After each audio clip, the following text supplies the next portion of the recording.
Well, it looks like this little spider has made itself at home here, building a little web of sorts in between a couple of my bins. Unfortunately, one of the bins that its web is attached to is going to be pulled out of here momentarily because it's the bin right here that I intend to feed today. It looks like the spider actually made its way onto the bin that I'm about to bring up onto the bench. So I'll try not to harm the little guy. Hey, any little creature that's trying to do away with flying insects in my wormery is a welcome guest. So the bin that I'm going to feed here today, you'll notice it's got two stickers on it. One of the stickers indicates the original launch date of the bin, and if we were still counting the days since that original launch date way back in March, this would definitely qualify as being my oldest bin. But it was about a month ago that we sort of decided that it was time to kind of give this bin a relaunch, sort of a new creation day. And it was the day that I had pretty much hauled out all of what I was considering to be sort of tainted material out of the bin, stuff that I thought had kind of gotten too damp and too clumpy and sort of gone anaerobic on me. So I kind of treated this new date over here, June 8th, which is 32 days ago at this point, as the bin's new launch date, which was when the last of the old material had been removed. No, actually, all the old material was removed a couple days after that. This date actually reflects when I was starting to pile in the new material that the contents of the bin were based on. So I've got some other cobwebs floating around here, which again, I guess is a good sign because it's snagging any flying insects that might take an interest in my bins. I'd rather have them turn into spider food than pests in my bins. So I'm going to get this bin up onto the bench, and after 10 days since the last time it was fed, my guess is that it might need a little bit of food. But we're going to check it out and see how much it needs, then I'll head upstairs to the kitchen to get some stuff to put in here, assuming that it needs some. So why don't we get it up there, take a peek inside and see what's needed. So it was last week that we had upgraded this container to being covered with this piece of cardboard. Up until then it had been covered with plastic, because early on when I have a bin that's been set up with fairly new loose materials, I always worry that that stuff just by its nature has a little bit too much airflow. It might have a tendency to dry out prematurely if I don't protect the contents from too quickly evaporating away all their moisture content. But it was during the last check-in that we kind of got this feeling like the material in the bin was capable on its own, or with at least just a little bit of help, to hang on to its own moisture content, and didn't need the help of plastic to prevent it from losing its moisture content too rapidly to evaporation. And the fact that it's summertime now probably helps a lot too, with the air being a lot more saturated with moisture, being so humid. So I felt like I didn't need to worry too much, but this is my first check-in since I had switched over from plastic coverings to cardboard coverings. And I could already tell just from probing the material with my fingertips that it's already got a nice kind of damp, cool feel to it once I pull these leaves aside. And even some of these leaves on the top near the middle of the coverings where the airflow is restricted the most, they even feel a little bit damp too. So I feel like we've got just the right type of coverings here in this container to to prevent some evaporation from occurring, but also at the same time allowing for a little bit of airflow. So let's see here. I guess I'm just going to kind of probe around the material a little bit, see how things look. Right away I'm already observing a few worms cruising around here and there. Here we've got a piece of leftover food. This is a mango seed. And some other things that we're bumping into already down here as well are just some of these toilet paper tubes. These white ones are made out of bamboo as far as I know. And I believe I've used them in the past and they break down pretty good, just like any other cardboard would. the toilet paper that stuff comes on is maybe also manufactured out of bamboo. And then I've also got a mix of other types of paper tubes here.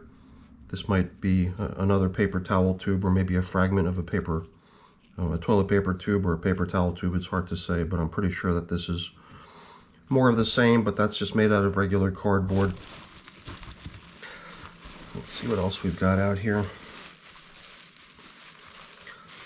As you can see, there's a good amount of bedding in here, because I had started out the bin with just a little bit of bedding, which was meant to sort of serve as a little haven for the worms to try to be able to move over into on their own accord, out of what I had thought was tainted material, all that stuff that I made reference to earlier, which I had removed from this container. And then later on, during each check-in, I've been just gradually adding more and more, trying to just build up the overall volume of the container. Probably making it into a somewhat larger space than is needed for the amount of worms that are in here. It might be a sort of an optimistic estimate, but I don't really know for sure, because it was very difficult to determine how many worms I ended up with after I had all that tainted material in here, causing what seemed to be the early stages of a major die out. But then I also went ahead and I believe I had transplanted baby worms out of one of my cocoon nurseries into here too. So somewhere between the resurrection of the bin from a possible crash and burn situation, in combination with the injection of some additional worms into the system. So there again, not knowing exactly how many were there, combined with not knowing how many I started with, I've just been kind of running this bin with the estimate of about 1,000 worms being in here. And as we gradually kind of probe through here, inspecting how things look, we're getting a good glimpse of worms almost everywhere, no matter where we look. They all seem pretty lively and content. I can see a good array of, larger size worms alongside smaller size worms. So that's a pretty promising thing too. And now that we're actually near the middle of the bin, this is where we would kind of expect to be bumping into some of the food items that we applied here last time, which was 10 days ago. And there were certain things that I put in here. This could be one of them. There was a banana peel, and this could just be the stem of that banana peel. Although after 10 days, I would expect to see maybe a little bit more leftovers than just that. But who knows? Things could be humming along in here a lot better than I expected. I could have many more worms in here than I estimated as well. I did watch the video from the last time we were in here, and I do remember, like I said earlier, a banana peel being put in here as food. I think there was carrots. Carrots are pretty popular too, especially if they've been frozen, because after they start to thaw, they soften up quite a bit. And just, I think the sugar content of the carrots usually draws a lot of attention from the worms. They get gobbled up pretty quickly. I think there was a cucumber there too, cucumber being almost all water, if you think about it. It too, having been frozen in the thawing process, would result in something that the worms pretty much just go crazy over and consume quite rapidly. So, we've more or less passed the middle portion of this bin, which is where that feeding that I just made reference to was located. And unless that stem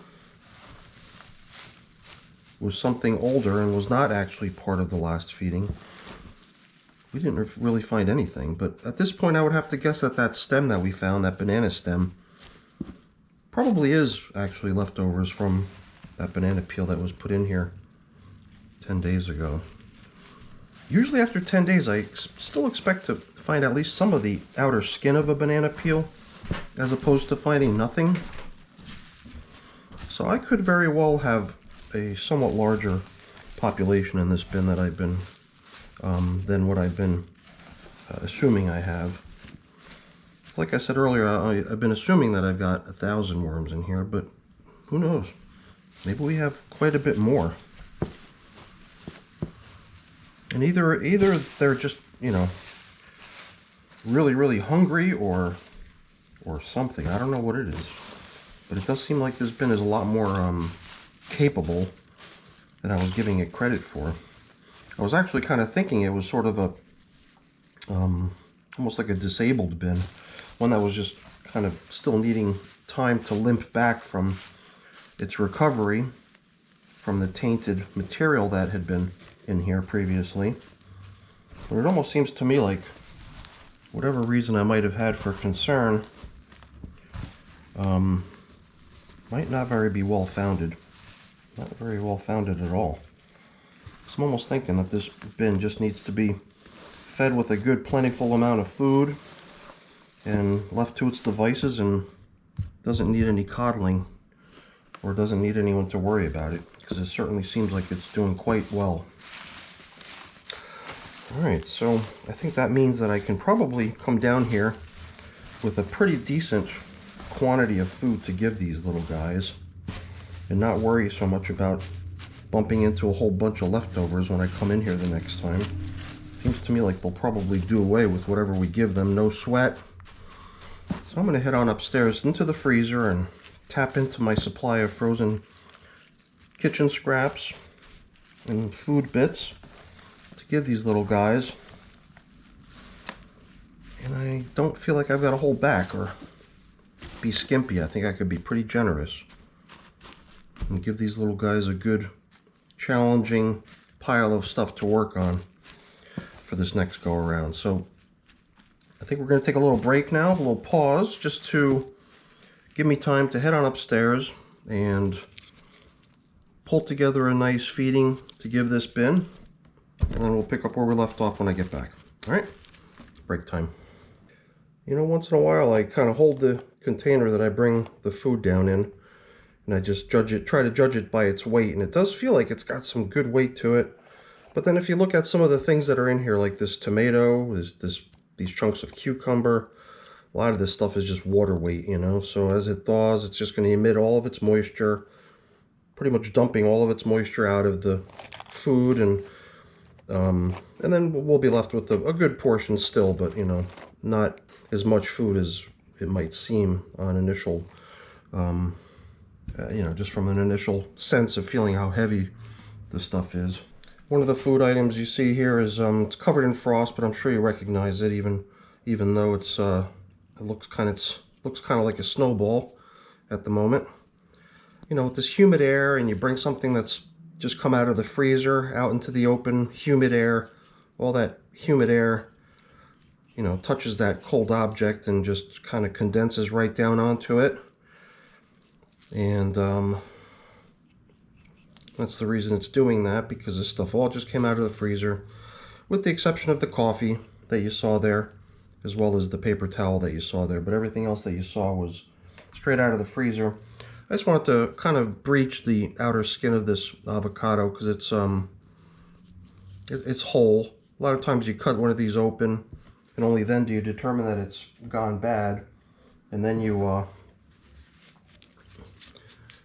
decide that it's worm food. But in this case, they were clearly bad. I had a couple of them. I used another one of them to feed another bin the other day. So we'll see how they go. At some point they'll get to the seed that's inside of it, and that'll be another challenge for them to overcome. So I'm sticking to my theme here, even though, as you can see, this bin is chock full of all kinds of awesome bedding. I'm sticking to my theme here of providing the bins with a lot of bedding. Maybe not quite that much. Put some of it back. Even though I think I pretty much did the same thing last time too, and I don't really feel like I saw many leftovers. So, you know, maybe this is just the right amount, even though my initial impulse is to pull some of it out, because it seems like maybe it's too much. It actually might be just the right amount. And, you know, I've got this paper towel here as well. All these frozen things are sticking to it. So So why don't we kind of lay it down here? I can hack it up into a few larger bits. How does that look? Kind of build a little platform onto which we could place today's feeding.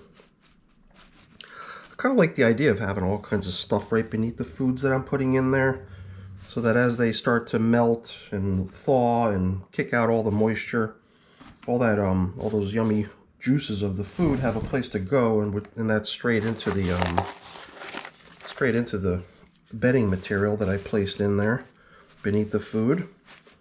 So I think there's definitely an advantage to putting down a foundational layer of bedding before you put in your frozen foods. Because as much as they like the bedding, I bet you they just love it that much more when it's soaked with the juices of cucumbers and tomatoes. Once again, the coffee filter is frozen. I mean, the coffee filter is damp, so when something frozen touches it, it just sticks, you know? Just like that scene out of that Christmas movie where the kid sticks his tongue onto the flagpole, and then his damp tongue, the moisture on his damp tongue just freezes right to the flagpole. It's a Christmas Story? It's one of those seasonal films they show on the TV here in the United States if you're watching abroad. Not sure if everyone catches that reference or knows what I'm referring to. It's just a funny film. So, I think I've got the majority of what I came down here with. Mostly large chunks of food. A little bit of the small stuff that I scooped out of the bottom of the bag. But now, before we sprinkle all that coffee on that I bought down here to include with the feeding, I'm also sprinkling on this this white particle matter here. These are just crushed eggshells. Because when you're feeding your worms, it's always a good idea to include some form of grit, whether it's sand or pulverized crustacean shell or whatever the case may be. The worms definitely need something in their gut to help with the digestion process. I mean, it's not crucial, it's not critical. I've seen many people run kind of experimental worm bins in which they withhold the application of any grit at all, and the worms seem to do just fine.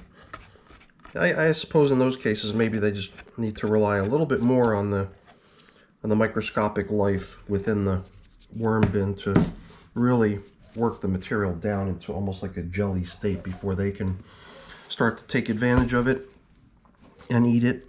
So I've got some leaves here, and that's going to be the top cover. So we'll take some of these older leaves that we had placed on here as top cover last time, and we'll use those to sort of create a nice top covering of the food that we just applied, just in case there's any other sort of insects. Luckily, the spider that we encountered earlier isn't the type of creature that's going to have much interest in the fruits and veggies that we put in here. So we don't have to worry so much about spiders invading our bins, but other types of creatures that might make their way into one's basement could take an interest. And that's part of the reason I always like to make a pretty good effort in covering up the foods that I apply to my worm bins. So I wouldn't want to, you know, tempt fate and cause a whole bunch of insects to start crowding into my bins, take advantage of the food that's within them. So there's really so little left in this box, it's kind of a shame to try to hang on to it.